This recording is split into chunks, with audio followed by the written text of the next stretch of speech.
Welcome, everyone, to the Real News Network. My name is Maximillian Alvarez. I'm the editor-in-chief here at the Real News. It's so great to have you all with us. Last Friday, we celebrated the one-year anniversary of the historic victory by Starbucks workers at the Elmwood Avenue location in Buffalo, New York, who became, this time last year, the first of the company's 9,000 corporate-owned stores to officially vote to unionize.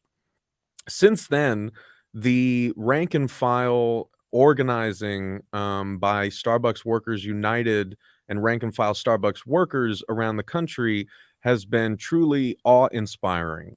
And in the past year alone, we have seen hundreds and hundreds of stores from Maine to Hawaii file for union elections, with the vast majority of them winning those elections. We are now over 250 stores in the United States that have won their union elections fair and square.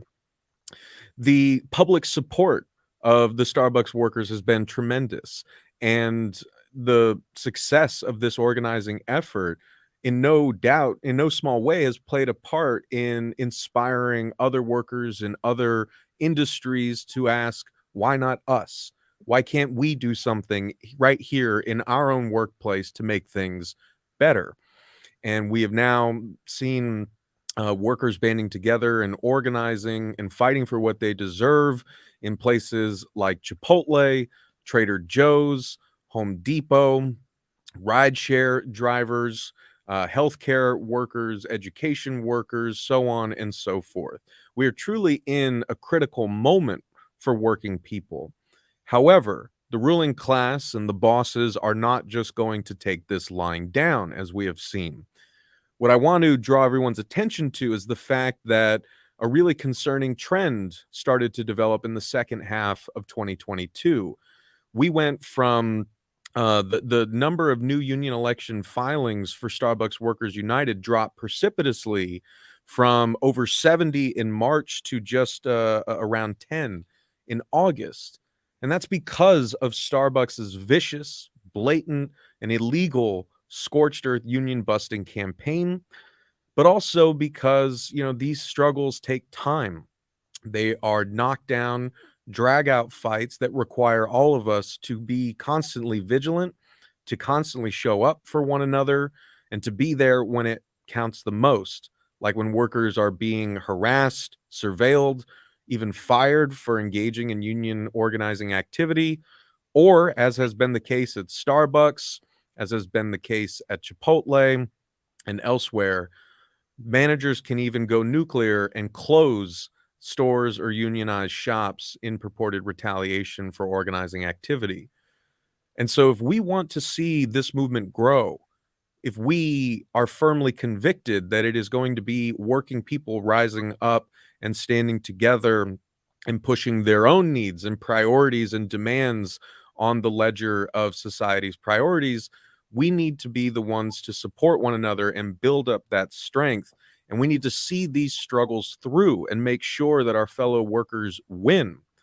And so that's what we are here to talk about today. I'm truly honored that I get the opportunity to have all of our amazing guests on, many of whom we've talked to in our previous reporting over the course of this year for the Real News Network. So some of them you may be familiar with, some you may not be.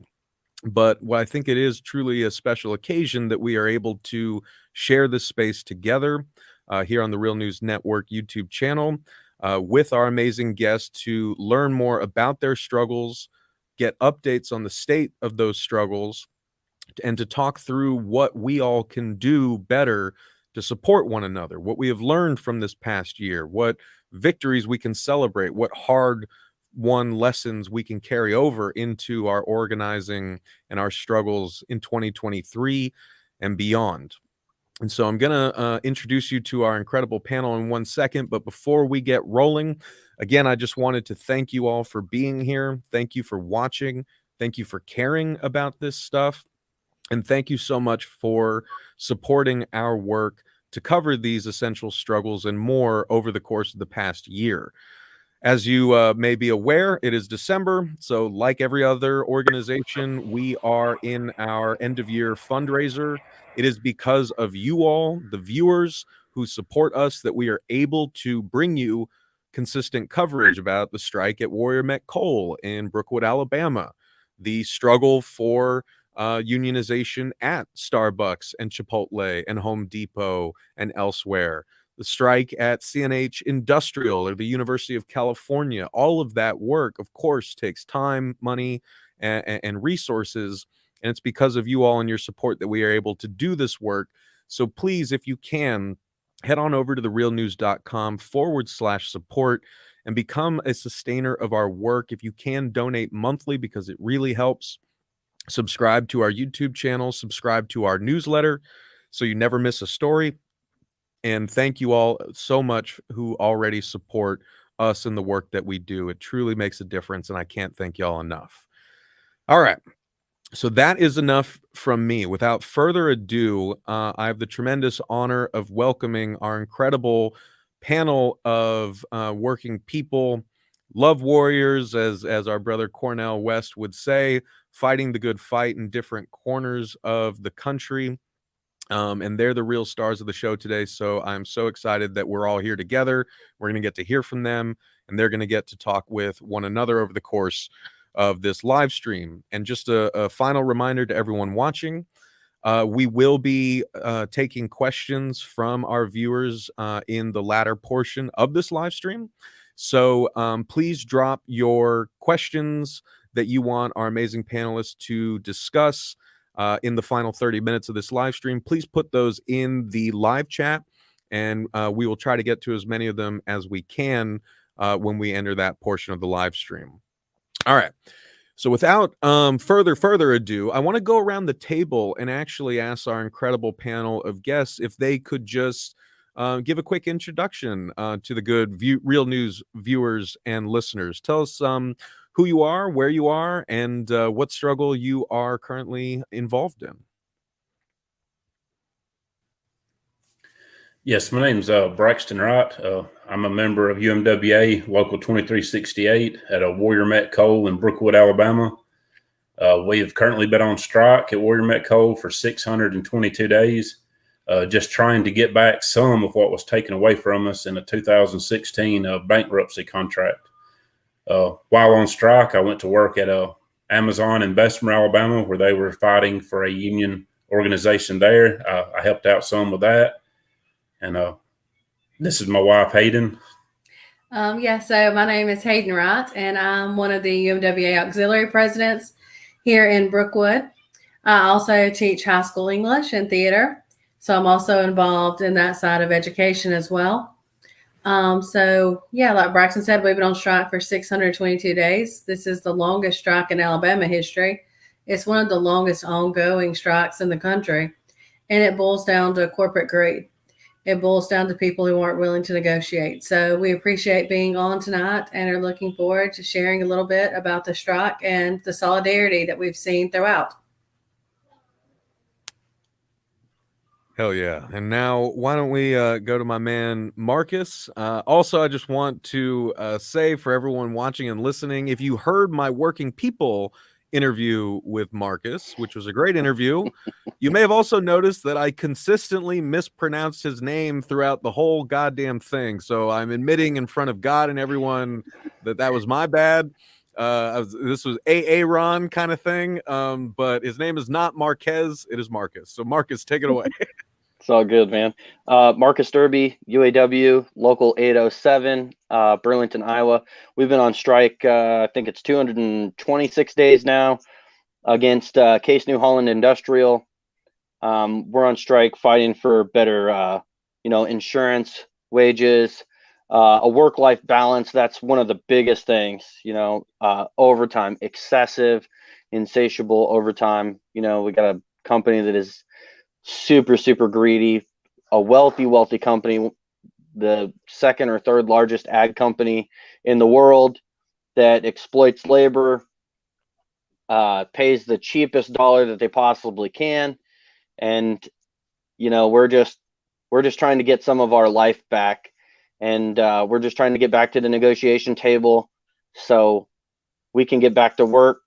It's getting cold here in Iowa, and we have brothers and sisters in Racine, Wisconsin at Local 180 that are also on strike with us. They are also an agriculture manufacturing plant, and they also want to get back to work. So. Hell yeah. Shout out to UAW Locals 180 and 807, like Marcus said. Both CNH industrial workforces on strike in Wisconsin and Iowa. Sammy, why don't you introduce yourself to the good viewers? Yeah, great. Thanks for passing it over to me. So I'm Sammy. I'm a member of UAW Local 2865. I'm a graduate worker at UCLA, and that means mostly that I TA, but I also research, and that's the case for a lot of graduate workers. So we're on strike right now. We're entering our 5th week, and that seemed like a long time to me until I heard how long y'all have been on strike. So that's good to hear. Actually, you know, we may have to dig in for a much longer haul, but we're entering the 5th week of our strike. We started out striking with 48,000 of us. So it was graduate workers, both TAs and researchers, and then also postdocs and academic researchers who are people who already kind of have finished their degrees and are working for the school. And it is the biggest strike in the history of academic workers in the US. So postdocs and academic researchers have now signed their contract with the school. There's still 37,000 of us that are out on strike. And it's mostly about wages. I mean, the cost of living in California is incredibly high. And our paychecks start out in the mid 20,000s, and it's extremely difficult to live in LA or Berkeley or Santa Cruz or tons of places that UC campuses are on that amount of money. So the school, you know, argues that because we're also students, you know, we are being paid well for the amount of work that we do, but it's our entire job. You know, other people get sort of side jobs in order to make ends meet, but, you know, that is over and above kind of a normal work week, and is you know, we're not supposed to do it. So, you know, we're on strike until they pay us enough to be able to live in the places that we work. Also, a couple other issues, disability access is an important one. Fees for international students we're trying to get removed, and childcare as well. But the wages, the university has been totally dug in for the duration of our strike. They've barely moved an inch. And I think that's been really eye-opening for a lot of people. You know, I think that, you know, the University of California likes to present itself as as kind of an enlightened institution, you know, a home of learning and education and something that you know, a very progressive institution. And what's been really revealed to us so far over the course of the strike is that, you know, is the degree to which they really act like a corporation. And one of the main ways that they do that is to try to gouge all their various low-paid workforces for as much work as possible for as little pay as possible. So I think that it's been really revelatory to us so far that the degree to which they are willing to fight to do that as much as possible. But we're going to move them soon. And you telling me bosses over there trying to squeeze as much as they can out of their workers for as little as possible? Like, I know the rest of our panel may find it hard to sympathize with such a thing, but I'll ask you guys just to imagine, if you will, so a boss doing something like that. I mean, yeah, coming as someone from California, the cost of living is bonkers, right? And the fact that the people who make these universities run can't even afford to live like within an hour or 2 hours of the cities where their workplace is located is just nuts to me. But anyway, I'm so grateful. already just hearing the different voices on this call. And we've got more incredible folks to introduce y'all to. Molly, why don't you introduce yourself to the live stream viewers? Yeah, hi everyone. My name is Molly. I'm with the New Schools Part-Time Faculty Union. We're ACT UAW Local 7902. There's a lot of great UAW representation on this call, which is really great to see. We actually just ended our strike over the weekend. We were out for 25 days, which we're pretty sure, we haven't seen evidence to the contrary, that this was the longest adjunct strike in US history. I hope no one proves us wrong because we've just been saying that. We essentially we didn't get raises for about 4 years. In the pandemic, a lot of classes were cut. A lot of people went without jobs. Our healthcare eligibility is tied to how many classes we teach. So when classes were cut during the pandemic, a lot of folks lost health insurance. Obviously, inflation is rising, and we have faculty who are making $4,000 to teach one class. So that's $4,000 for about 15 weeks of work. Most people have to have a full-time job because they can't afford to live off of $4,000 per class.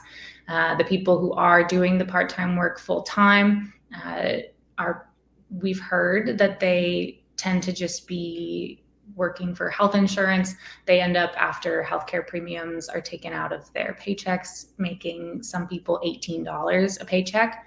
So that was something big, cutting down costs on health insurance, getting some raises that were long overdue, and then bringing in some semblance of job security. A lot of our part-time faculty tend to get let go without any notice, basically at any time. So those are our big things. We got our TA over the weekend. We're still finalizing it with the university's lawyers. We'll hope to take it to a vote next week. Oh yeah, well, I think it's still cause for celebration, and I just wanted to give lots of love and solidarity from all of us here at The Real News to Molly and everyone at ACT UAW 7902 for this valiant struggle that they have waged. We'll obviously see what happens with the tentative agreement, but it was truly a heroic struggle. Students even occupied the school. Part-time faculty were out there picketing in the cold. Really incredible to see. And we also have the amazing Kaylee on with us. Kaylee, can you introduce yourself to the Real News viewers? Yeah, hi. Thank you so much for having me on. I really appreciate it. I am the vice president of the Fort Worth News Guild. We are the union of the Fort Worth Star-Telegram, which is a newspaper in Fort Worth, Texas.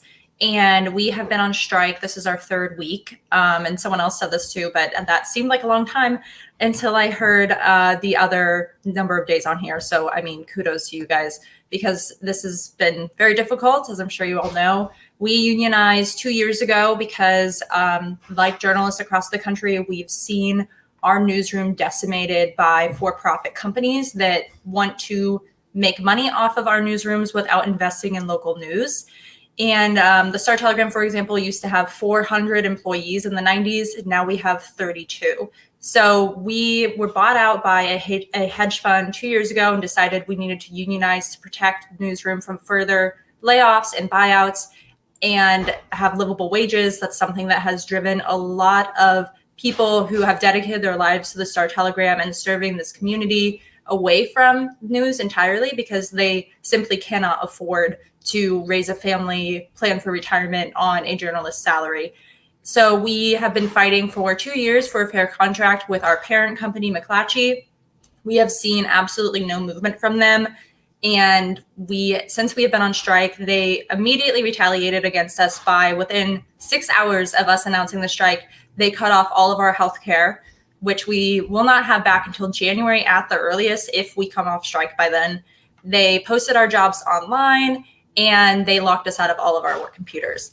We had a bargaining session with them last week that went about the same. There was no urgency in ending the strike at all. They continued with the same lies and misinformation they've been telling this entire time. That doesn't really work to tell a room full of journalists misinformation, because we know how to do our own research. Today, actually, and as we speak, the bargaining team is bargaining with the company today.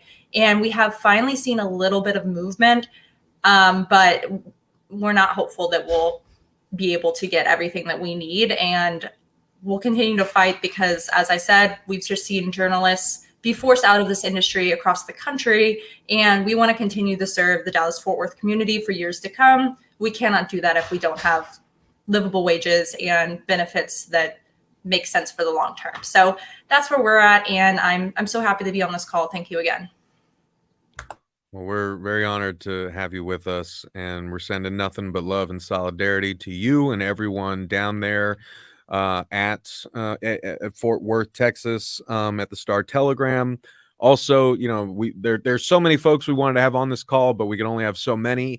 But I also wanted to give a big shout out to the folks on strike at the Pittsburgh Post-Gazette, as well as the staff at the New York Times, who went on a one-day strike last week. We actually ran a really great piece on that, written by the great Teddy Ostro, which we published last week. So if you haven't already, I would recommend you check out that piece at the Real News Network.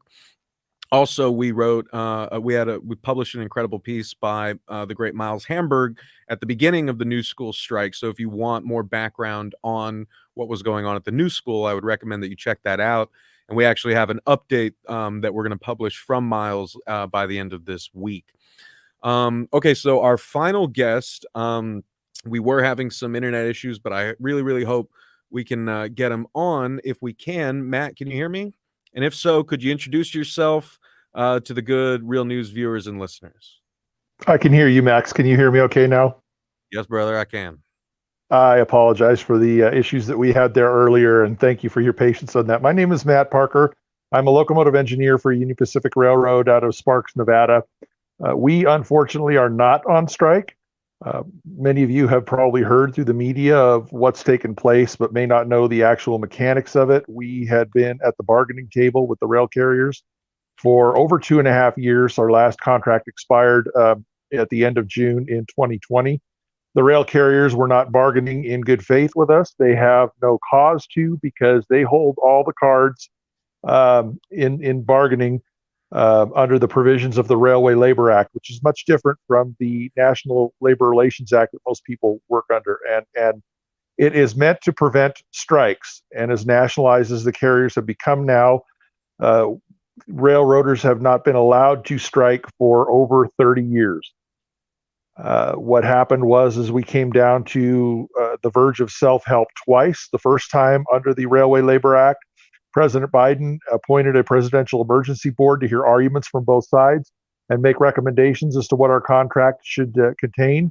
When those recommendations came back from the presidential emergency board, they were deemed not acceptable by the late railway labor unions. There was what's called a marathon round of bargaining that went through all night long on the verge of the first deadline that we had to seek self-help, and they emerged. President Biden was involved in that personally. So was Secretary of Labor Walsh. They emerged with a tentative agreement that went out to the membership. The majority of the railroad workers in the unions that voted for it voted against that agreement. You'll hear that 8 of the 12 unions actually ratified it, but the 4 unions that didn't represent the majority of railroad workers. So it was the majority of railroad workers that voted against that. And when we again were approaching self-help here recently, the president again intervened, called upon Congress to impose a contract, and that's what they did. They took the tentative agreement that had been rejected by the majority of railroad workers. Congress passed that as a bill to enact it as public law. There was an enrollment correction in the House to that to grant us 7 paid sick days, and that failed in the Senate. And it's the time off and our quality of life right now that is at the core of our struggle here. Most railroad workers work on call 24/7, 365. We don't get weekends off. We don't get holidays off. We spend a lot of time out on the road away from our families. And under this sham business model that the railroads have been operating under now for several years, which they call precision scheduled railroading, and actually has nothing to do with either precision or scheduling, they have cut the workforce 30% or more. and they are now extremely understaffed. They cannot keep the railroad running efficiently with the staff that they have. And so their answer has been to enact these draconian attendance policies that pretty much prevent us from taking any time away from work at all without being threatened with discipline up to and including termination. And that is what is at the core of the discontent of the rail workforce now. That's what we're really fighting for.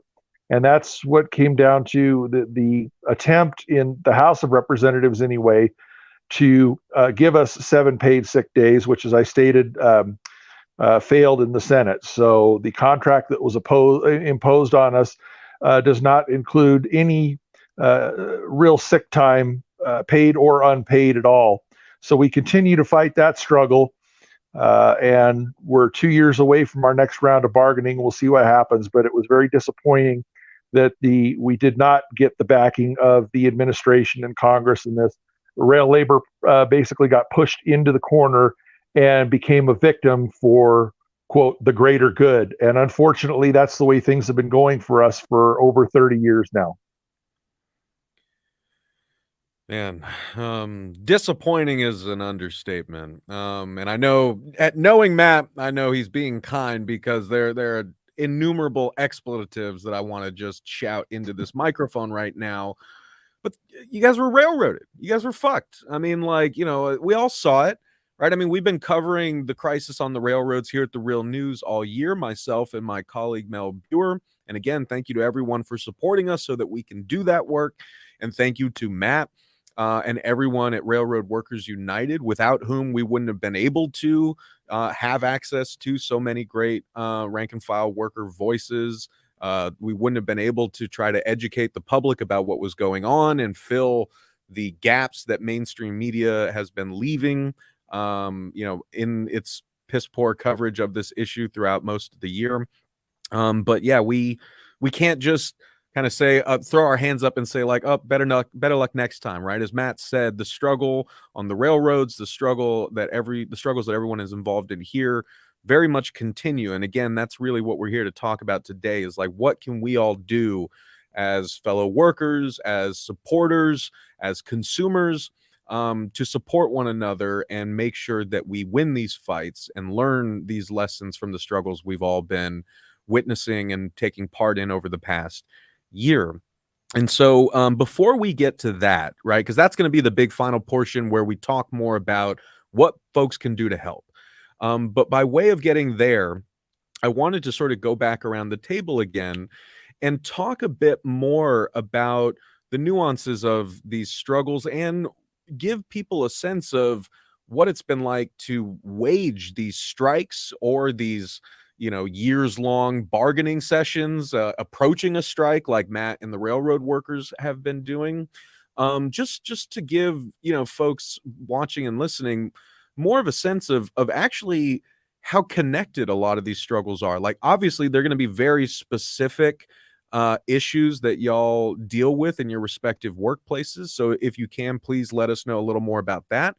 But I'm already hearing, just from that first round around the table, right, some pretty stunning common themes, right? These corporate capitalist vampires, right, turning our jobs into just like ways of extracting money at the expense of the workers who do that work, at the expense of the work itself, all for the sake of shareholder profits and record profits that we're seeing in places like CNH Industrial, Warrior Met Coal. The freight railroads are more profitable than they've ever been. Universities will say, oh, we can't possibly pay our graduate workers a living wage, at the same time that they are touting like record increases in their endowments, right? So this is just to give one example of a common theme that I'm hearing already. I wanted to go back around the table, starting with Hayden and Braxton. And I mean, you guys have been on strike, as you said, over 600 days. It's possible that a lot of people have like forgotten what that strike was originally about. And so I wanted to ask if you could say a little bit more about the origin of that struggle, and also if you could give people a sense of what it has taken to carry that struggle forward for over 600 days. What support have you gotten? What lack of support have you gotten? We'll start with you, and then I'll stay out of it. So after Hayden and Braxton are done, we can just have Marcus hop in, then Sammy, and so on. Yes, in 2016, the company filed for bankruptcy, and a bunch of, I guess, vulture capitalist companies come in and bought them out. It was Apollo LLC, I think, and later on BlackRock. But during the bankruptcy contract, we took an average of a $6 pay cut. We took a big cut in our health insurance, a lot of our sick days and our vacation days. They also implemented a 4-strike attendance policy that was no longer covered for doctor's excuses or anything. It was a strict 4-strike and you're out policy. That put a lot of stress on our families, on our wives. That even if something was wrong at home, that we still had to work because we'd get a strike, not for going. So it's been a difficult battle. We've had a lot of support, and in a few places we've had zero support. Yeah, so basically we went into negotiations. We had actually been in bargaining prior to April 1st. Warrior Met refused to negotiate in good faith. Before the strike was even announced, they had already started bringing in concrete barricades and blockading the entrances at several of the locations. So they had no intention of ever bargaining in good faith with the UMWA. And so on April 1st, we went out on strike. So what happened then, we thought maybe we'll be on strike for a few weeks.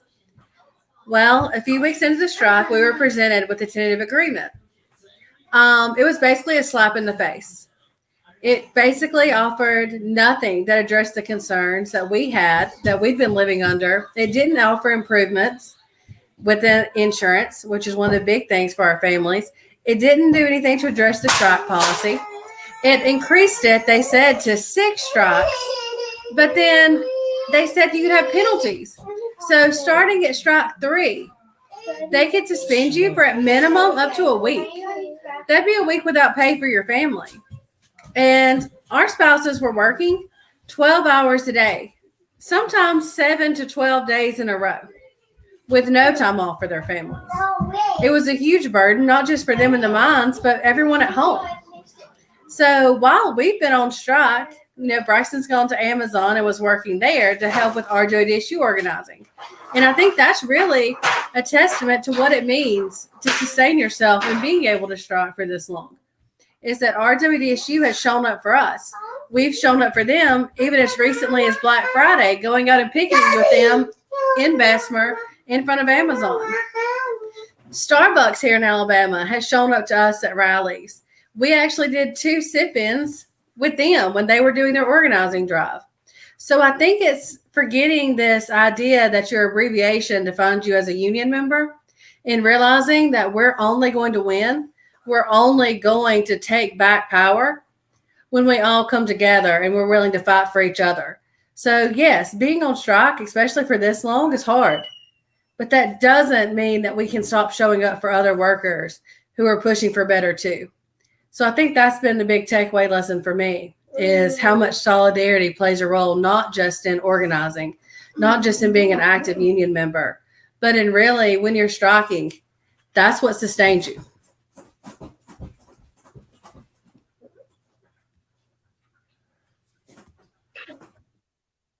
Can you repeat the question, Max?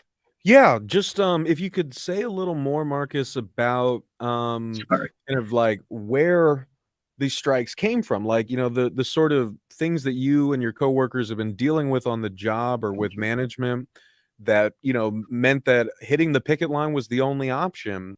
And also if you could say a bit more about how you've gotten through, being on the picket line for over 7 months now. Like if you just give people a sense of what it takes to hold the line when it's hot as shit in the middle of nowhere in Iowa and it's cold as shit there now. Expanding a bit on what you said in the introduction. So, back in April, we were in central negotiations and, the things weren't going very good.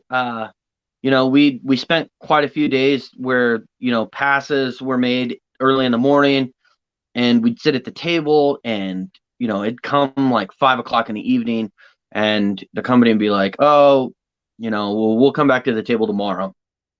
And that happened quite a few times.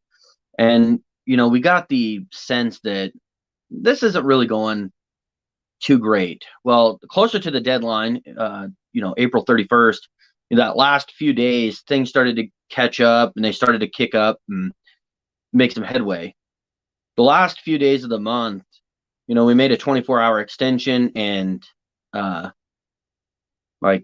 something happened overnight that they came back to the table with an agreement that was just wildly off base. It was. They came to us with this insurance idea that if you were hired on or after this date, you would still be eligible under the PPO plan until October of 2022. And then after that, you would have to choose from one of these three I think they're HMO plans. I could be wrong. Anyhow, they created these three other insurance plans, essentially creating a second tier of employee based on insurance instead of wage. And we already have 2-tier wage structure in our workplace based on a seniority date. And so we're already struggling to try to get parity in the workplace as it is. And trying to get parity in the workplace based on wage, and then them coming to us with, another type of disparity with insurance, that's huge. And, it was just something that we couldn't live with. So, we made some tough decisions. There were some other things that they wanted to take plant closure language away. They didn't want to secure new product in our plant. So our livelihoods in our community, there was no security. They also didn't want to agree. Typically, we had 6-year agreements. They wanted to do a 3-year contract agreement. We weren't okay with that. We wanted to, have job security.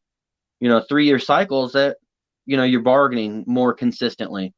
And I know in the auto industry, they bargain more consistently, but they also have more consistency in model changes with automotive stuff. In the ag industry and the construction equipment industry, we don't have that. Construction equipment has a longer durability life cycle. Same thing with ag equipment, so we want more security and longevity. Then also our work-life balance. So we work 4 10-hour days in Burlington.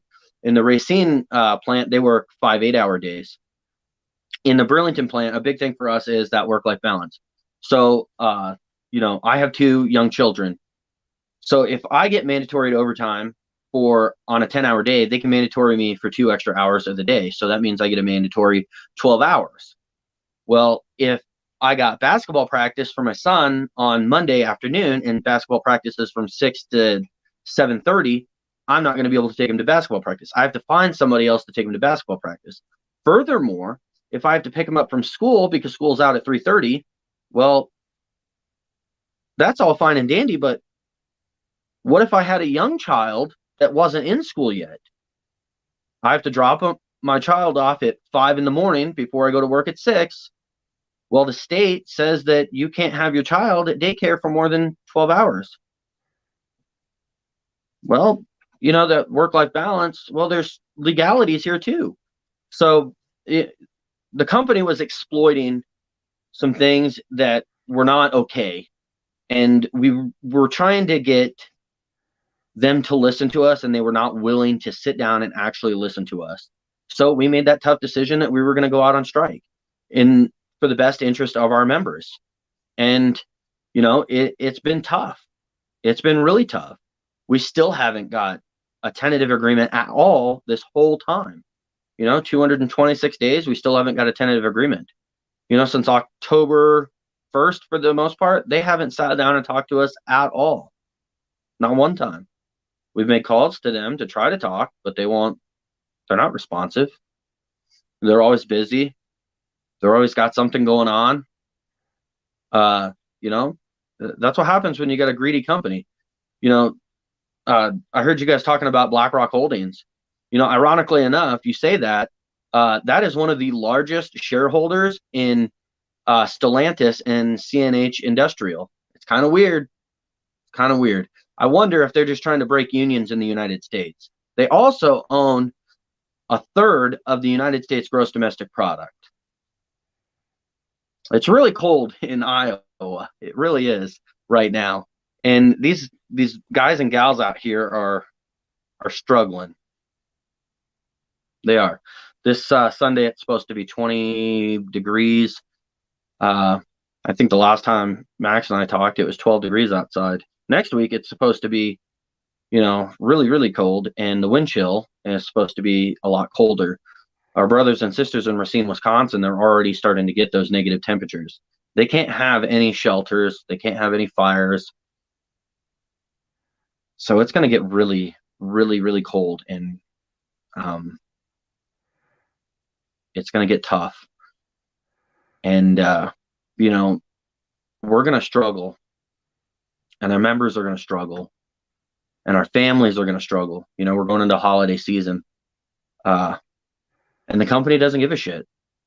You know, just today, a brother in Racine, Wisconsin, posted a picture of the Mount Pleasant Police Department. They have a community action thing. CNH Industrial donated to their family giving tree Christmas gifts. Why didn't they donate to their own fucking employees? I'll tell you why. Because they don't care about us. They don't. They don't care about the people that are on strike. All they want to do is just break the unions to replace us so they can pay cheaper labor and not pay insurance and not give a good work-life balance. There's no federal protections on how much overtime you can work somebody. There's no state protections on how much overtime you can work somebody. They want to be able to work somebody, you know, 16 hours a day, 7 days a week. They don't care. That's all I got. Thank you so much for sharing that, man, so openly and honestly. I think everyone needs to hear that. And I do want to let people know that there are strike funds, there are strike pantries, there are solidarity funds for fired workers. We are going to compile those and have them in the description of this video after it posts to YouTube. So I guess for posterity, for anyone who's watching or listening, we will post those in the description, and you will be able to find them. You can also find them by following Marcus, Hayden, Braxton, and everyone here on social media. So please do that. Okay. I don't want to take any more time. So Sammy, do you want to pick it up? Yeah, happy to. So I guess just to give a little context of how we've ended up on strike, I think that really it comes down to there being sort of a cost of living crisis in California, which is like especially a cost of rent crisis. So there's a housing crisis here. And 2 years ago, 3 years ago, I guess, in 2019, our local represents grad workers across all the University of California campuses. And so at the UC Santa Cruz campus, Santa Cruz is a small coastal town. It's just south of the Bay Area. And so there is a small amount of housing stock, and there's a lot of people that want to live there. And so the cost of living there and rent has shot up tremendously. So our last contract, which we signed in 2018, a lot of people at UCSC were already unhappy about. And so in 2019, a number of them went on wildcat strike and withheld grades from at the end of a quarter, and the school responded by firing them en masse. So I think they fired 150 of them. So eventually they all got their jobs back, but that action, I think, sort of both highlighted the kind of the effect of rising housing costs on the militancy of different members of our union. And it sort of further radicalized people in our union. So it meant that wildcat action, which had been confined to one campus, sort of spread to all the other campuses across the UC. Then COVID hit and it sort of quieted down, but that set the stage for this current contract negotiation that we're having now. So after that, our union made it a priority to try to address rent burden. The majority of our of the members of our union pay more than 30% and indeed more than 50% of their salary to rent. And in some cases, even when people live in university housing, they're paying 80 and 90% of their salary to rent. So that's meant that, last year in my department, there was a grad student who was living out of his car. There are stories about that all the time on campuses across the state. And you can imagine that, that hurts people's ability to teach and to perform their research. It means that people aren't kind of able to perform the tasks that we're supposed to be.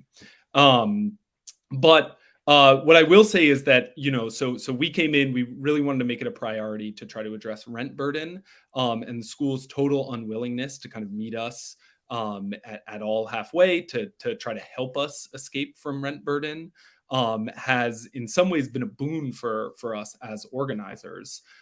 Because I think in some ways, grad workers are an interesting group to try to organize. Not everyone sort of sees ourselves primarily as workers because we are simultaneously students. So at the same time as we're teaching and performing research, we're also working toward our degrees. So there's sort of a big group of people in our union who kind of think of themselves as like being on the way to a much cushier and higher paying job. And just like these being years that, we kind of need to figure out how to scrape through. But on the other side, there's something to look forward to. And I would say that one, the fact that the job market is such a mess, and that's something that Molly, I think, can speak to as an adjunct professor. I think that has sort of radicalized people to some degree in our union. But also the fact that the school has sort of proven to be so kind of brutal to us instead of, trying to help grad workers escape rent burden. They've basically told us, fuck you, with every single one of their contract offers so far. And so that helps, I think, take this group of people who otherwise, think of themselves as having a complicated and unclear relationship with the school, and instead realize that we are indeed workers that the school wants to pay as little as possible. And so the only way that we're going to be able to get anything out of the school is by organizing and, being clear-sighted and engaging in collective action and going on strike. So the school's total refusal to deal with us in anything like good faith has meant that has sort of fed the strike, I think, to a large degree. The other sort of piece that has informed our strike is that this is the first time. So already it was the case that teaching assistants were organized, and there's 19,000 of us, I believe. But this will be the first contract that student researchers signed with the school. And so that's another 17,000. And so this is it's a nice opportunity, I think, in our little corner of the professional world to realize to sort of think holistically, because a lot of us sort of move between those job descriptions. Last year on our campus, lecturers, so adjunct professors, threatened to go on strike. They took a strike authorization vote. It was an overwhelming yes. The school blinked and gave them their best contract ever. I think we've taken a lot of inspiration from that, but also sort of pieced together that it's we move between being teaching assistants and researchers, and then ultimately we're going to become postdocs and academic researchers who are also on strike with us. After that, maybe we'll become adjunct professors. And so there's all these sort of different groups of low-paid workers, cheap labor, that the school kind of shunts different labor onto. So whenever one group signs a better contract and becomes more expensive to pay, then the other groups sort of get tapped to to perform, more of the work in the school. And so it's been interesting and powerful, I think, to be able to go on strike with these different groups of academic workers all at once. But so that's what I would say is kind of the context of our strike right now. Oh yeah, thank you. That's super, super helpful. So yeah, like I said, I want to make sure that I get our final round around of the table and then Q&A. So I'm gonna shut up, and then yeah, Molly, Kaylee, and Matt, if you guys just want to follow up. Yeah, thanks everybody. So at the new school, adjuncts have been unionized for about 20 years, a little less than 20 years. But this is I think our fourth contract that we've negotiated. So the last contract we negotiated was in 2014. So it's been 8 years. And we kind of knew that this would be a big one, that, the universities essentially had 8 years to find every single loophole in our union contract, and that there'd be a lot of gaps to close. Yeah, we, went through the process, doing the research, getting our bargaining committee, asking the university to start negotiating with us. It took them a couple months to actually come to the table over the summer. Things were starting to move slowly. But then once the university brought in an outside law firm to do negotiations with us, it was just their internal labor relations team and general counsel negotiating with us. They brought in a law firm that is pretty notorious in the union busting world around September. And when that happened, it was kind of, everything was lost at the table. They started declaring impasse on different articles, which was just to scare us. They were really they just didn't want to move. And we kept hearing from this lawyer that had nothing to do with the university. We can't do this, we can't do that. And we were asking for incredibly reasonable things, like having paid sick days that actually meet, I think, state law, getting paid twice, like every other week instead of just once a month. That was a big thing. We get paid at the end of every month right now. Getting paid family leave, different things like that are very reasonable. So we started having to come down on economics, on pay, on health insurance, retirement, different things like that. And then eventually our contract expired the middle of November. We had a really, really strong strike authorization vote, and the university still wasn't budging at the table. Sorry, there's a fly in my face. The university still wasn't budging at the table. So we went on strike. 1,600 adjunct faculty went on strike, and we took full-time faculty, students, and all the non-unionized staff with us. Part-time faculty, we're about 87% of the teaching staff at the new school. So without us, university just shut down, and then taking everybody else with us, it was dead. It was dead in the water. But still, the university didn't want to budge. It took a lot. We had a really, really aggressive press campaign. Let's see, what were some other things we did? Oh, there was a lot. I mean, we got parents involved. Parents started threatening to file a lawsuit to get tuition back. Students started talking about lawsuits. We went after the Board of Trustees. There was a lot that we were starting to do. I'm sure I'm blanking on stuff. It's just been a lot of processing the last few days. Then finally, I think once we hit the last 2 weeks of the semester, this is currently our last week. So starting last week, we started hitting like all these accreditation pressure points because they're in the middle of their accreditation review right now. So that is really what pushed things forward. And finally, the university caved on compensation, health insurance, a lot of other really significant things, although we did have to give up a lot in the process. And it was hard. We didn't think that we'd be out for very long. And I know 25 days in the context of others on this call really isn't a lot, but for a bunch of adjuncts who've never been on strike before, it was a long, long time. And it was cold. We were striking on Fifth Ave with wind chill. After the first few days, my lips were so chapped, they were swollen. I'm sure folks in Iowa have that experience as well. And I think the thing that got us through it and continues to fuel our organizing is the solidarity. Like someone said earlier, solidarity is what gets us through. We had the students out there on the picket lines with us. Honestly, I think without them, without these 19, 20, 21-year-olds and their energy, we would not have been able to sustain as big of picket lines as we did. We had so much solidarity from unions around the city. Folks came out from the New York Times News Guild, the Tech Guild, from Starbucks, CUNY, Pratt, other adjunct unions. We had laborers, Local 79 come out. It was just really phenomenal. We had some like cross-country solidarity from the UC strikers. There was some chants floating around on the internet. Solidarity with UCU in the UK.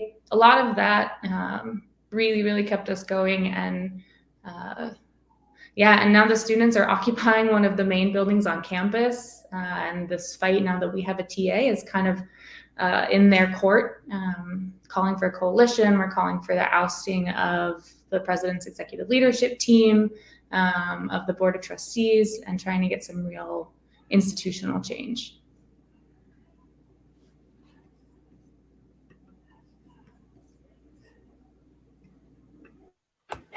Hi.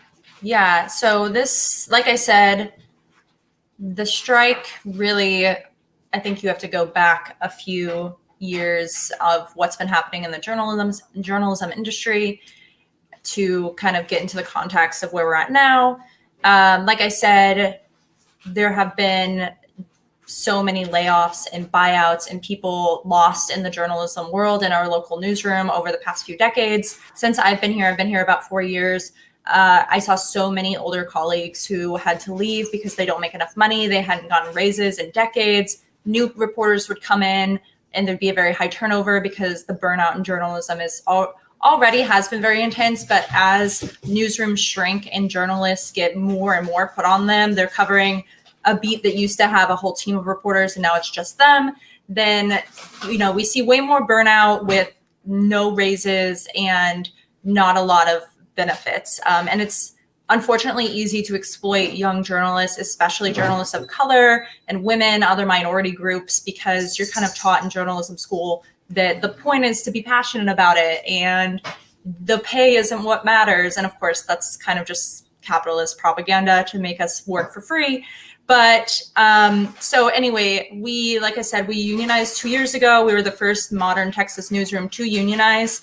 And the company also brought in a lawyer from Jones Day who was overseeing the negotiations. And we kind of immediately saw that this was not going to go well because there was no movement happening at all. And 7 other newsrooms with McClatchy, the parent company, are unionized. And all of us have seen the exact same tactics of stalling. We have filed 3 unfair labor practice complaints against McClatchy. Other newsrooms have done the same over violation of status quo, stalling at the bargaining table, and we luckily have a lot of support. We have a very tight-knit, empowered newsroom, and we were able to strike. Other newsrooms were not able to do so, and their contracts are not what they wanted them to be. McClatchy, unfortunately, was able to hold out, and there were some wins, but not a lot.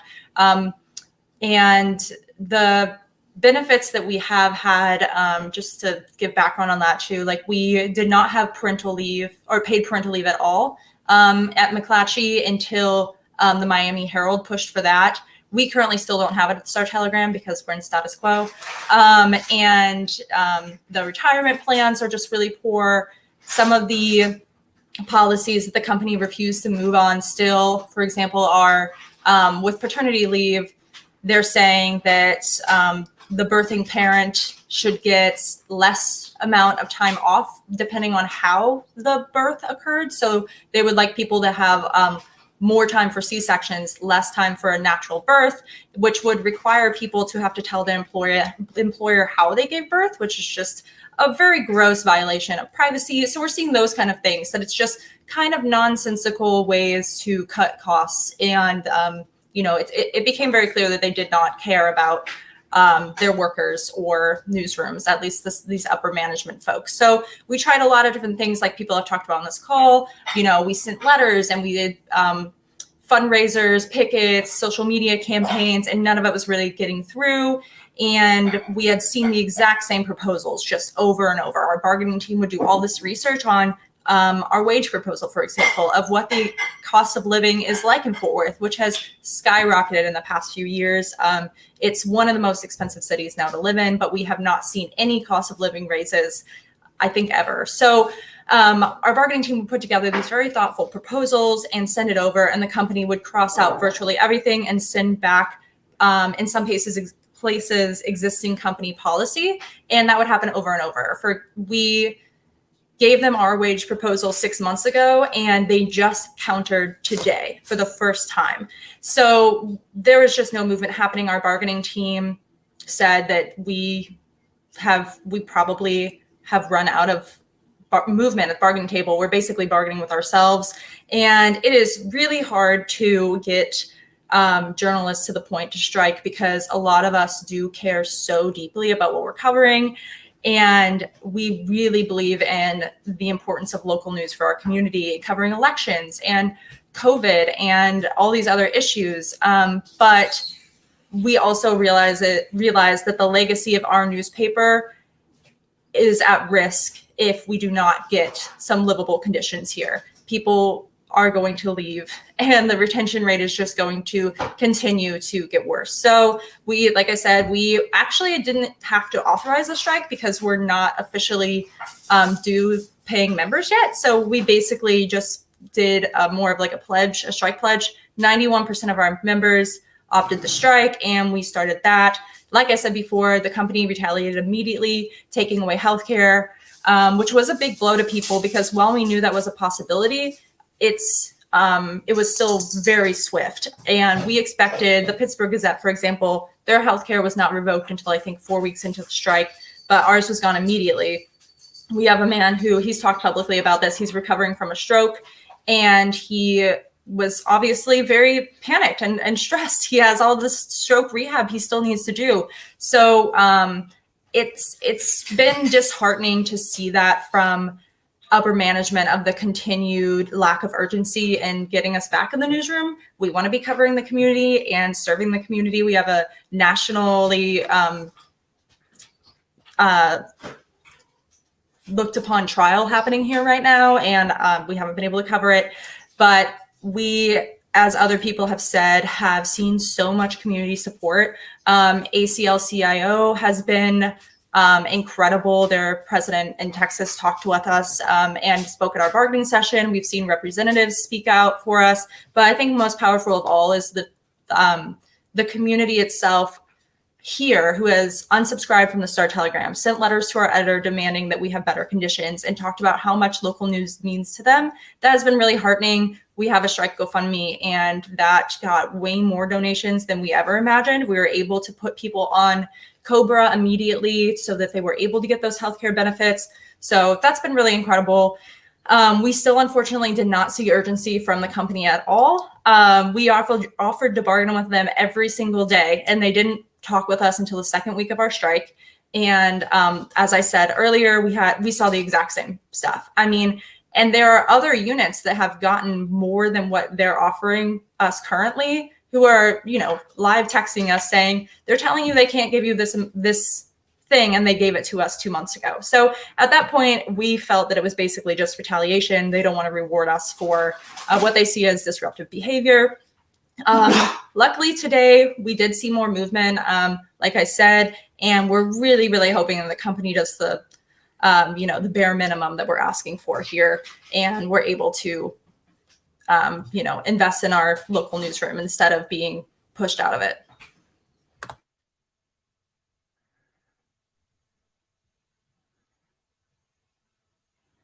Oh, Matt, I think you're muted. Oh, okay. I was unmuted. Now I'm muted again. All right. Now you should hear me.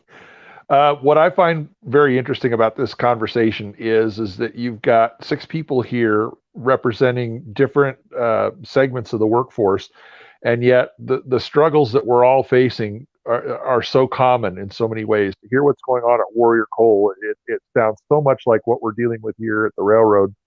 The UAW workers, their struggles, and just like I said, it's amazing. Our jobs and the sectors of the workforce that we're from are so different, but our struggles are so common. And the word solidarity came up. I think that's an important part. One of the things that I've seen with our struggle in rail labor is the more we get the word out, the more we do conversations like this, and people understand what our jobs entail and the hardships that we're facing. The public really falls in behind us and supports us, and hopefully that gets seen, particularly with us, since the government is so much a part of our contracts due to the Railway Labor Act. They see that the public supports us, and maybe it swings them to do the right thing. Obviously, that hasn't happened so far with what we've seen this year, but there's always hope. The one thing that I have noticed recently is there's a lot of conversation going on now. We've had some shareholder groups of the large shareholders of these railroad companies that have announced they're going to be putting forth resolutions at board of directors meetings to provide us with paid sick leave. We've seen some of the chief executive officers of these railroads coming out and talking publicly now about how they need to look at this and improve their relationship with their employees, because they realize that going forward in the future, that to continue this toxic culture is counterproductive, and they're not going to be able to find workers. And I think that really has come from, again, as the word gets out and the public supports us and falling behind us, telling people, hey, what are you doing to these railroad workers? Why do they not have this? And as I've said to you, Max, you and the Real News Network have been rock stars for us on this and getting the word out. We really appreciate it. I think it has made a difference.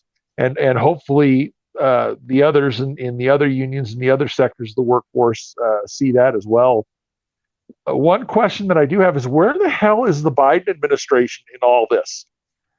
They want to talk about being the most pro-labor administration, yet you get 6 people like you have here together and talking about this, and they're all facing the same struggles against the same kind of odds too, and the same people, really, the same bad actors. Why are they not intervening and trying to influence this? I'm sure you'll recall when we did the Working People's podcast here, the panel on that recently, the comment from John Tormey.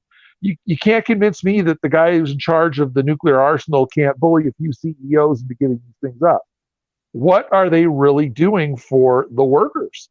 Obviously, they didn't do a whole lot for us. I mean, they went the entire opposite direction that they should have with us. And when you think about that, maybe it's best they don't get involved. But I expect better. And I don't know how the others on here feel about that. But again, I think that we band together, we keep these conversations up, we kind of feed off of each other's successes, and pledge to support each other in our failures too, and just stick together and try to push each other through this. And hopefully it all works out best for us in the long run. Yeah, I think that's powerfully put, as always, my man. And, I want to kind of build on that. Like, let's roll that into the sort of Q&A portion, right? Because I think that the third segment of the discussion we had planned on connects to questions that I'm seeing in the live chat, right? And I guess before we kind of go back around the table, I just wanted to assure viewers and listeners, in case you missed my announcement from earlier, what we're going to do, since this is a live stream and it's going live now, but after it's done, it will then live on the Real News Network YouTube channel for folks to watch whenever they want. So we're going to go in and we're going to include the links to the different strike funds, links to organizations like Railroad Workers United. So if you do want to, and if you are able to, give support to the amazing folks that we have here, their coworkers and their struggles, you'll be able to find the links there. You can also look at the other pieces that we've published at the Real News, like the Working People podcast that Matt mentioned, where I've spoken to Marcus in the past. I've spoken to Matt and a number of other railroad workers. We've had Hayden and Braxton on before. So you can also find those if you want to go in deeper, in more depth into these stories. And you'll also find strike funds and strike pantry links in those episodes as well. So I did want to assure people of that. And I also wanted to like kind of pick up on something Matt said, right? You know, I think one of the things that's so striking about this really special panel of folks that we have here is how much y'all are fighting like different versions of the same battle, right? Or you're fighting, you know, people who, you know, are doing evil for the same reasons as part of the same profit maximizing, labor disciplining, shareholder serving philosophy, right? This whole system that is like, you know, its tendrils are extending into every industry, from journalism to higher education to the freight railroads to coal mines in Alabama that are, you know, where their biggest shareholder is fucking BlackRock in New York, right? I mean, like, the more that we see those connective points, I think the better off we will all be, right? Because we can learn from different struggles that have managed to use like their struggles and use different points of leverage. Like Molly mentioned that the new school wasn't budging. It hired this union busting lawyer. It was really trying to starve workers out, but it was going through a sort of accreditation process, which means like if you don't get that accreditation, you don't have a university anymore. That's a pressure point, right? That's something that the trustees and everyone is going to like have their eyes on. So if you can locate points like that and put pressure on them, you know, that's maybe one lesson that we can learn.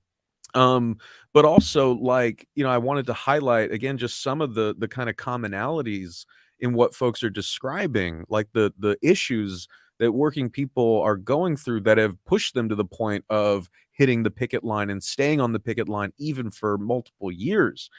We mentioned Marcus mentioned the two-tier system, right? I think that that's something that so many of us can sympathize with, right? What is higher education if not an object lesson in two-tier employment, right? The adjunctification of the faculty, that's two-tier, right? But then you also got, you know, student workers, you got graduate student workers, you got postdocs. Like, there are a billion tiers in higher education, just like in a lot of manufacturing. You've got old timers, you've got people in a kind of middle tier, you've got temps, a lot of people on the shop floor doing similar jobs for wildly different rates of pay, right? This is another common thing that we hear all the time at the Real News. Disrespect from management, right? If you are a manager being told that, like, you need to implement this kind of system so we can extract as much profit from this operation while paying workers as little as possible and you know, running them into the ground, the managers are like the enforcers of that. And so one thing that I've heard from so many workers is just how relationships with management have changed and how much more disrespected people feel by these henchmen, right, of the CEOs and the shareholders. Forced overtime, right? The not getting to see our families, like, it breaks my fucking heart how many workers I've talked to for my show, Working People, for the Real News, for Breaking Points. How many people have said that line to me? Like, I just want to see my family. I just want to see my kid grow up.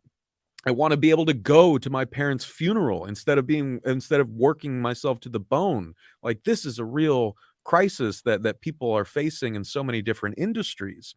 Understaffing, right? This is one that we've talked about before. So like we've been hearing the no one wants to work crap for like 2 years, right? That's why we see the help wanted signs. That's why you have Chamber of Commerce bootlickers on every corporate media outlet saying like, oh, the problem is we can't hire people because people got too you know, comfortable, like, you know, sucking on the government teat like over COVID-19, and now no one wants to work. But if you actually listen to workers, you'll hear what you're hearing throughout this whole panel, which is, no, for years our bosses have been piling more work onto fewer workers and making us work longer and harder.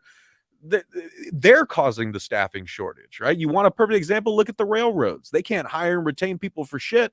Is it because no one wants to work?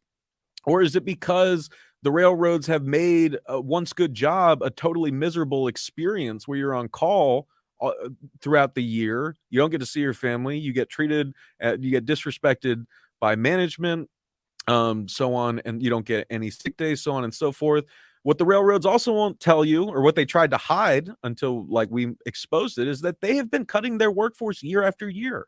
They've eliminated over 30% of their own workforce collectively since 2015, because that's how you reduce your operating costs and juice profits for shareholders. So this is something I hear from Dollar General workers, Chipotle workers, Starbucks workers, railroaders, right? More work, fewer people. Same with nurses and hospital workers who are managing unmanageable nurse to patient ratios and stuff like that. Cost of living crisis, right? This is leading into the actual question, then I'll shut up. This is something that we're hearing from workers around the country and beyond, right? Right now, the strikes that are happening in the United Kingdom, the Enough is Enough campaign, that you're seeing postal workers go on strike. You're seeing university workers go on strike. The RMT rail workers have been doing sustained strikes for the better part of the year now, right? Because there's a cost of living crisis everywhere right now. There are clear winners who are taking everything from us while the rest of us are struggling just to get by, and we need to do something about it. So herein is the first part of our Q&A, because I saw a number of comments and questions about this, about what can we do to support one another? How can you all on the call, like what examples can you give or suggestions about how working people can band together if we know the government's not going to help us, if we know the bosses sure as shit aren't going to help us, and the media is often going to be against us? What can we do together to make sure that we build power and win? And also, like, how can we build that solidarity and strength across industries, right? How can we get this, like, oh, academic workers aren't workers, but coal miners are, like, how, like, we need to get that shit out of our head. And I hope everyone watching and listening is hearing from our amazing panelists that it's not that hard. If you actually just talk to people, we'll realize we're all on the same team, and we can't do the boss's work for them by dividing ourselves and saying this is a more worthy worker than that person. But building on that, how do we keep that movement going internationally, right? How can we connect with the folks in the UK, build on that energy, or the auto workers in Mexico, or the casino workers on strike in Cambodia, right? So I wanted to bring in that international element. And now I'm going to shut up, but let's go around and just sort of talk while we have this special group of people here. What can we do to better support one another?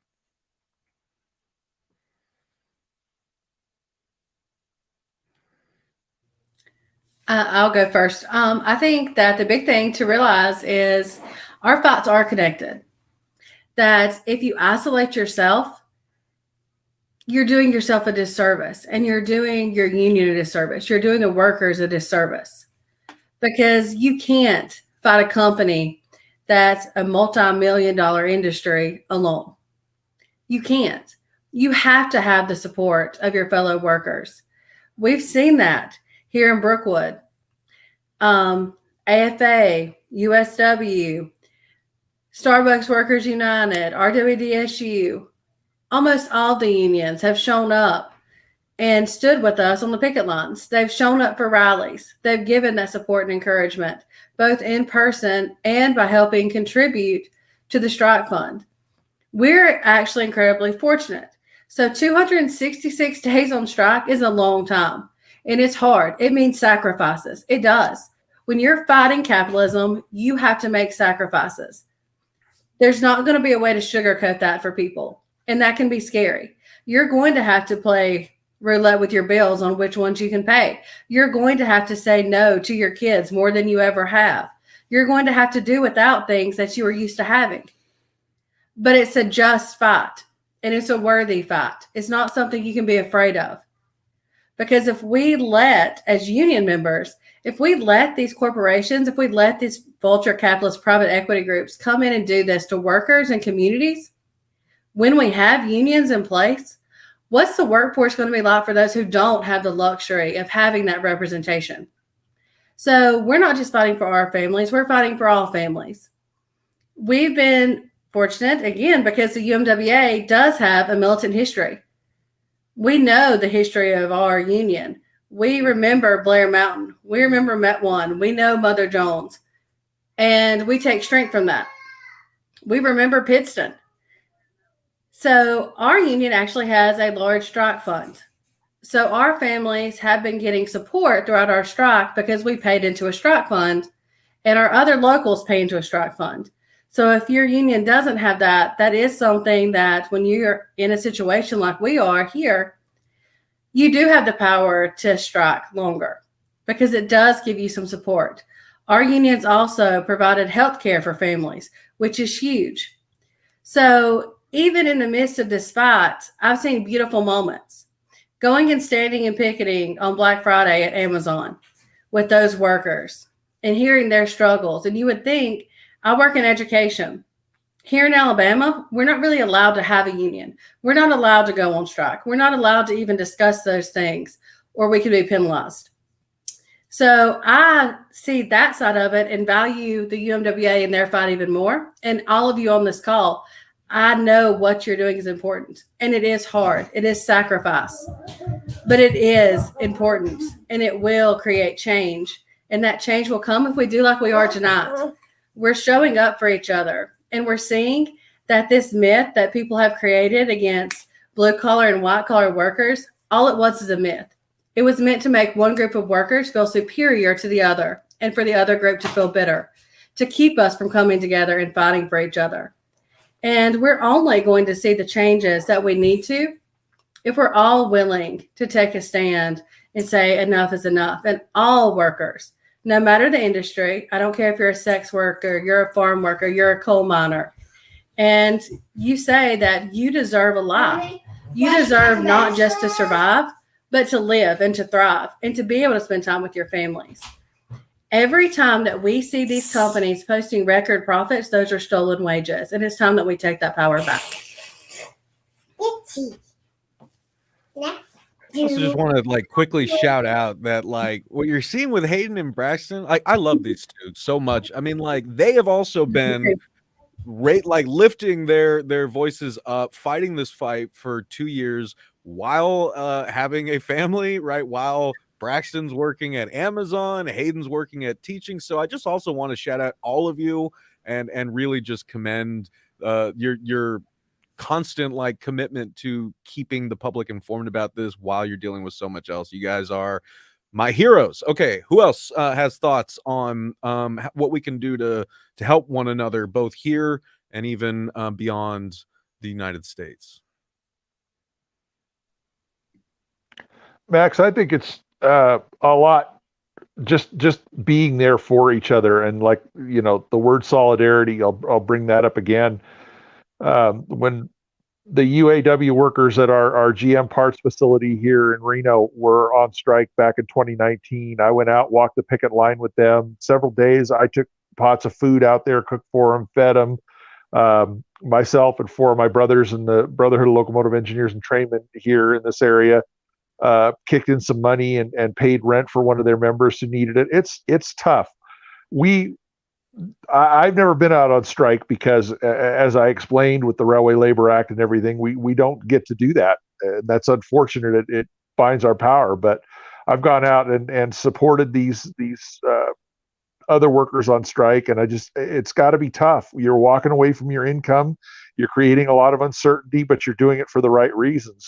And I think when we can come together and support each other in that, just be there to help out our fellow workers whenever we can to sustain them and keep them strong through that fight, because no great victory's ever been won by giving up. So I applaud all those workers who are out on strike right now and fighting for what they know is right. And I would just encourage, everybody, all workers, to just band together behind those who need it and support them and keep each other strong. That's how we're going to win that fight.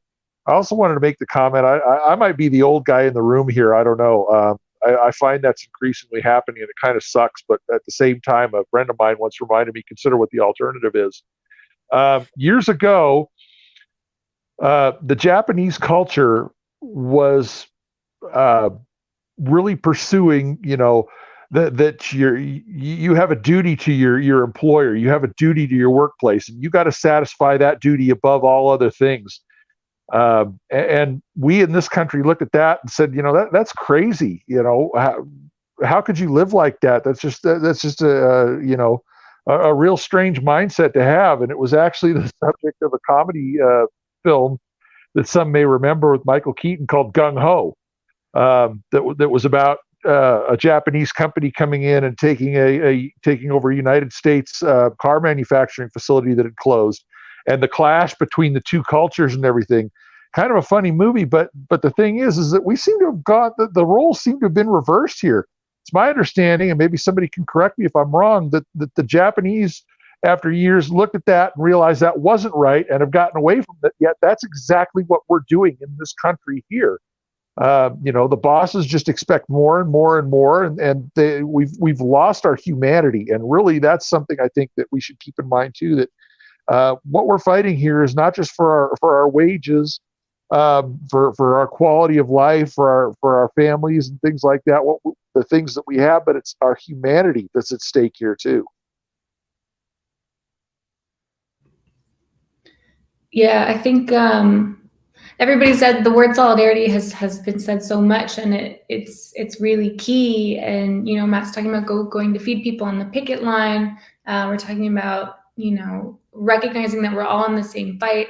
I think kind of the underlying thread through everything that anybody can do, whether you're also striking, also a union member, just an ally, is just build abundance in whatever way is possible. Because part of the fight, the big thing with capitalism, right, is that it operates on this scarcity mindset, and we have these bosses telling us, oh, we can't afford this, we can't do this, don't have enough money, don't have enough resources, scarcity rules, and they're trying to squeeze us out along with them. So all we can do is create abundance, and whether that's through building community, this kind of emotional abundance, creating joy, creating solidarity, physically getting people to picket lines that are happening. I know we have a sister local in UAW, Local 2110 is on strike with HarperCollins right now. We're going to try and send as many people over to their picket lines. They're entering, I think tomorrow is day 26. There are ways to contribute money. You can do that, bring food again, share knowledge, just create kind of this, I think, common pool of wealth, whether that's economic, emotional, or, what have you.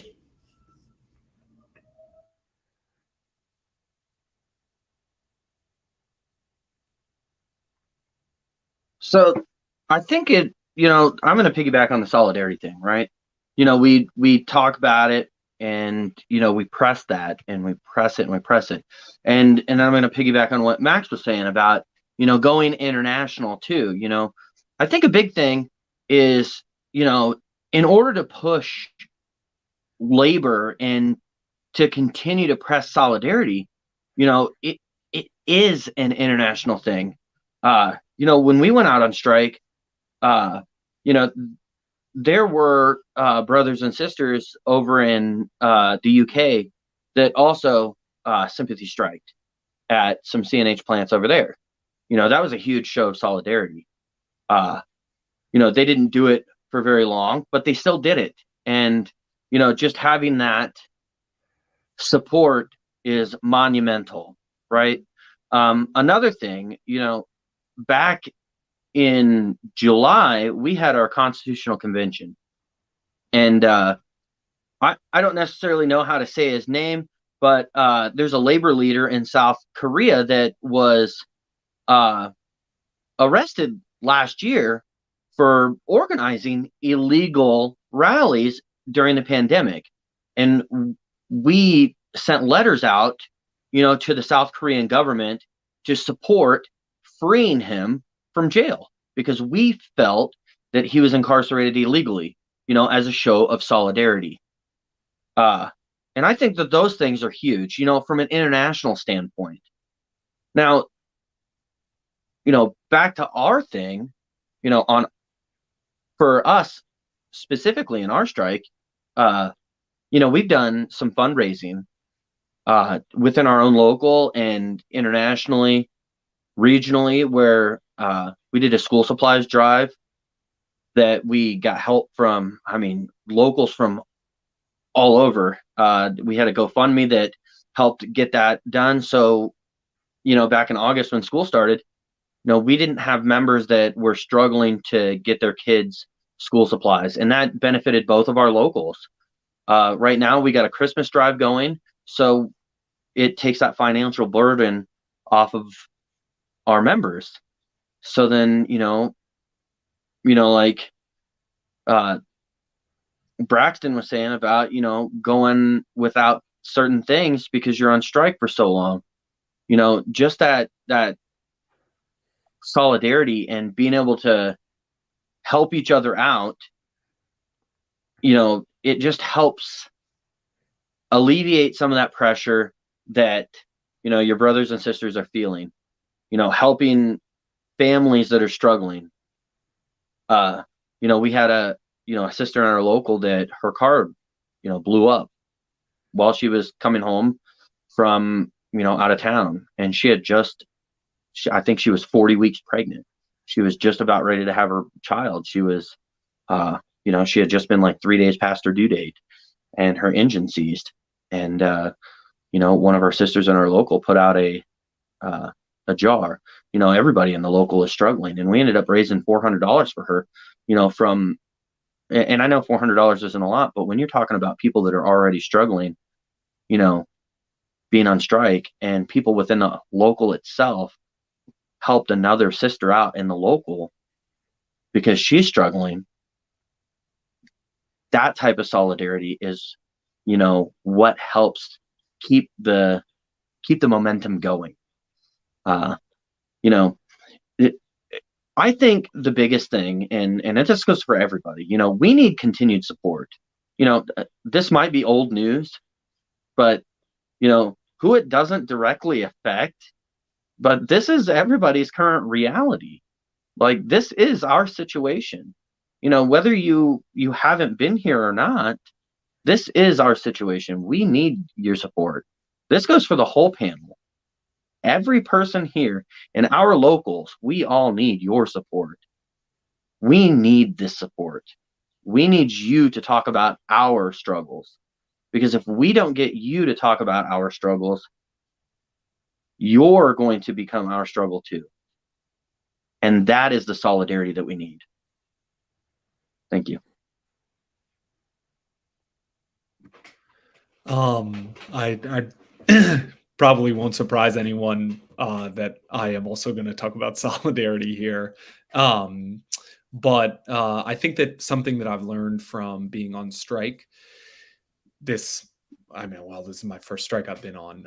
And I think that, it's become clear to me that solidarity is something to aspire to. And it's also something that is, I think, learned. And so I think we're learning right now what it means to show solidarity.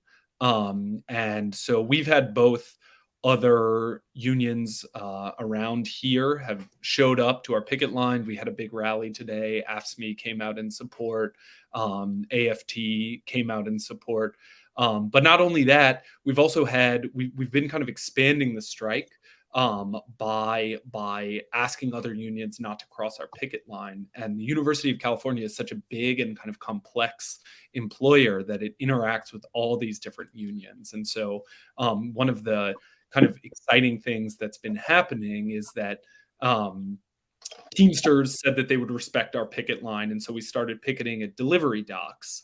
And that meant that then the Teamsters stopped dropping off the things that they were dropping off, which puts a lot more pressure on the university, which, we really appreciate. We started picketing very early in the morning at construction sites. And so all the unionized workers at those construction sites can respect our picket. They still get paid for coming to the workplace, but then they can walk off the job, and that loses the university money. And that then means that, you know, there's more pressure on them. And those sorts of things, you know, we've felt then that solidarity from these other unionized workers. So now, for instance, the Inland Boatmen's Union has shown up at our picket line some, and they're in their own contract negotiations. And so tomorrow there's going to be kind of a delegation of us that go down to the docks, and they're having an action, and we're going to go down there and we're going to support them. And so we're learning, you know, like, okay, other people are showing us solidarity. They're supporting us in various ways. And these are the ways that we can then support them in their own fights. And I think, you know, like it's something that builds. And at the end of, you know, sort of at the end of this, like, how is anyone going to cross if Starbucks workers are on strike somewhere, if they're picketing, how could any of us ever cross that picket line now? You know, like, we know what it feels like to have a picket line, to have people respect and honor that picket line. And I think it means that, you know, like, we could never then, I certainly hope so, like, cross a picket line, because we felt solidarity, and we've felt what it means to show solidarity. And so I think then we've sort of learned how to show solidarity moving forward. And so it seems like it's something that kind of builds on itself and expands. And so, yeah, I think that has been like kind of a beautiful thing to learn from our strike so far. Yeah, I don't have a lot to add because everybody has just been so incredible and inspiring, and I think said everything that was on my mind as well. But I am relatively new to the union and labor rights world, and it has been so incredible to see the solidarity within this realm. And, you know, even on calls like this, I learned so much more. And I think a lot of us did not expect, like I said, the support that we've seen here across, well, and on social media from unions across the country, from other workers. It's been really great. One of my favorite moments was when we were canvassing downtown and handing out flyers, and I talked to a woman who, you know, she was like, oh, I was on strike for 122 days for this one company, and I support you guys. And so many people were like, yeah, you got to do what you got to do. And, you know, maybe had never read the Star Telegram a day in their life, but they supported the cause, which is, I think, what all of us understand as well, that we're all fighting essentially the same fight. And it's really beautiful to see everybody do it together. You know, there's the famous solidarity phrase of alone we beg, together we bargain. And I think that the more, you know, the bigger that togetherness is with all of these people, the better. So it's really inspiring to see. It's really awful to see what these companies have done.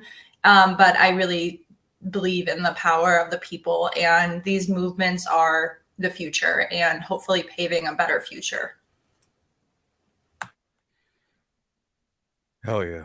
No, I too am just inspired by everyone. And I just wanted to see if we had any kind of final comments before we wrap, because I do have to let Adam, our amazing studio manager, go. I got to let all you all go in a second, but I just wanted to see if we had any final thoughts before we wrap up. Yeah, I'd like to say a few things. You know, a lot of people think of a strike, you know, they think of picket lines as being one area. We have 14 different picket lines that stretch over 120 miles. You know, and from the beginning, we've had our governor, Kay Ivey. At the beginning, there was up to 48 state troopers a day escorting scabs, you know, across the picket lines. Locally, we've probably not seen the solidarity as what we've had, you know, from the country as a whole. You know, we have, you know, multiple people crossing picket lines. And I know it's bad to say, but our local rail workers, they've been hauling scab coal now for 622 days. CSX has been crossing the picket line ever since the beginning. We've had some of the elevator workers, you know, they've been crossing the picket line working on elevators. The Teamsters have stopped. Whenever they see a picket line, they stop and do not deliver to the mine sites. It's been a struggle. I mean, you know, even our state senator, Tommy Tuberville, you know, Bernie Sanders invited me to come speak at a budget committee hearing in D.C., and our state senator, Tommy Tuberville, went and read off a scab's wife page that she created on Facebook, and he read it as the gospel according to Tommy Tuberville. But we've had to fight against everybody on this strike. Our state is against us.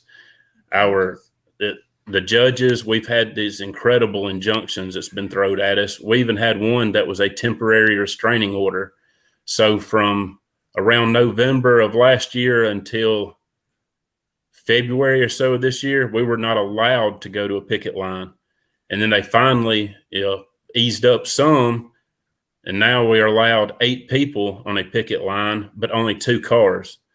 And so a lot of our picket lines are 30, 40 minutes out in rural areas. There's no cell phone service.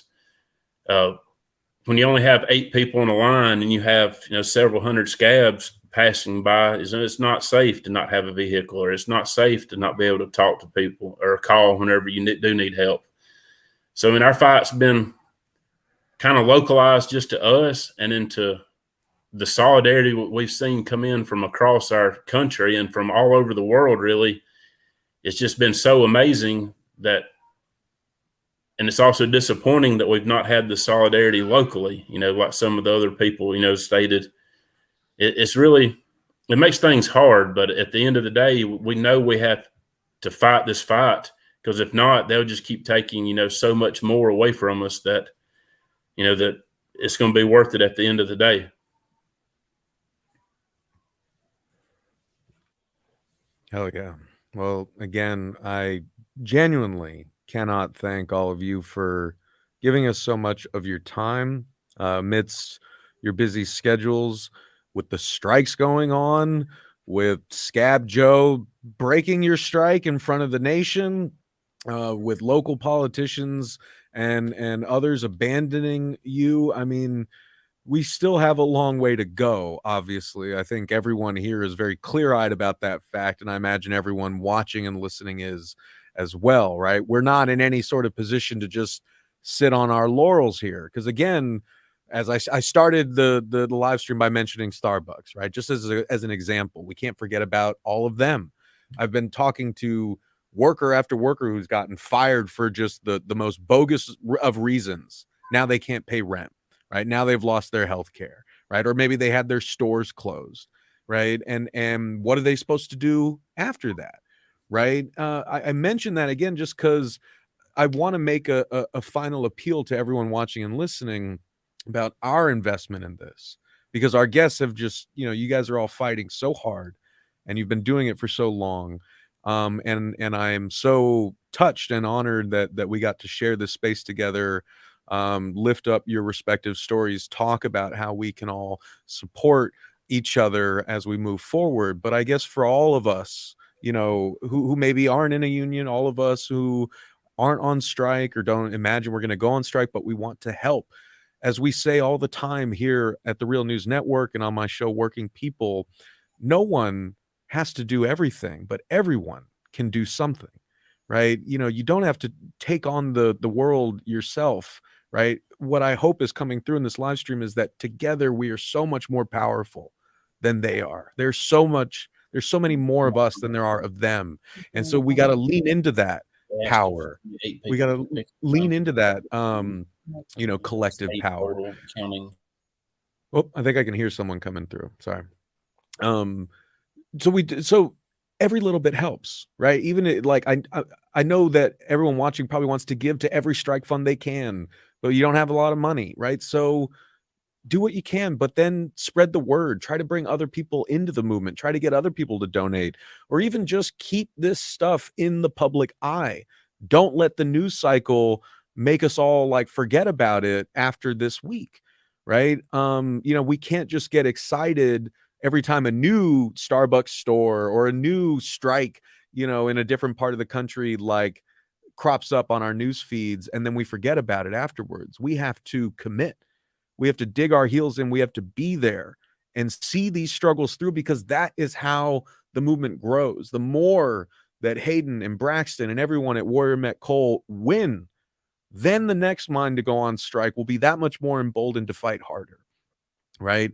The more that we stand with railroad workers against the absolute bullshit they're getting from the carriers, from the government, from the media, right? The more prepared we will be to sock them in the mouth in 2025 when the next contract negotiation opens, right? The more that we let these vultures who are taking over vital parts of our like public knowledge, right? By taking local publications like the Pittsburgh Post Gazette or the Star Telegram and destroy them and destroy the workers and thus destroy a vital source of information for our communities, right? If we don't stand against that, they're just going to keep doing it. And they are doing it. The papers have been shuttering left and right for basically my whole lifetime. We have to be the ones to stop this. And I think that the message here is that the more that we support each other, the more we see these things through, the more we can build on that, right? And ultimately, when people ask me all the time, like, where's the labor movement going from here? Where's all this going in 2023? My answer is always the same. I say, you tell me. You tell me, because what happens in the future depends on what we do now. This is all of our fight. As everyone here has said, like, this shit is coming for you too if it hasn't already. I imagine we all feel so much of what our incredible guests have described that they and their coworkers have been going through, because we've been going through it too, right? And no one's coming to save us. It's just us. And so I just can't thank y'all enough for watching and for caring and for supporting our work here at The Real News as we have tried to lift up these stories and these struggles throughout the year. I guarantee you we are going to keep doing that heading into 2023 and beyond. We cannot do it without your support. So if you can, if you want to support a publication and you have the ability to support us, please do so. But again, as I've mentioned multiple times, if you are able to, please donate to the strike funds of the folks here on this call, the hardship funds that you see for fired worker organizers, so on and so forth. We are going to add strike fund links and organization links for everyone on this call in the show notes for the live stream once it's up permanently on YouTube, so you can circle back and access them there. But in the meantime, please do what you can to support who you can, when you can, with what you've got. Do the best with what you've got. Every little bit helps. It even if you just show up to one picket line, that gives people the strength to stand one day longer, one day stronger. And I think that is something that we can all work harder at in the new year. And thank you all so much for fighting so hard in 2022. Please take care of yourselves, take care of each other. Solidarity forever. For everyone watching, this is Maximillian Alvarez at The Real News Network.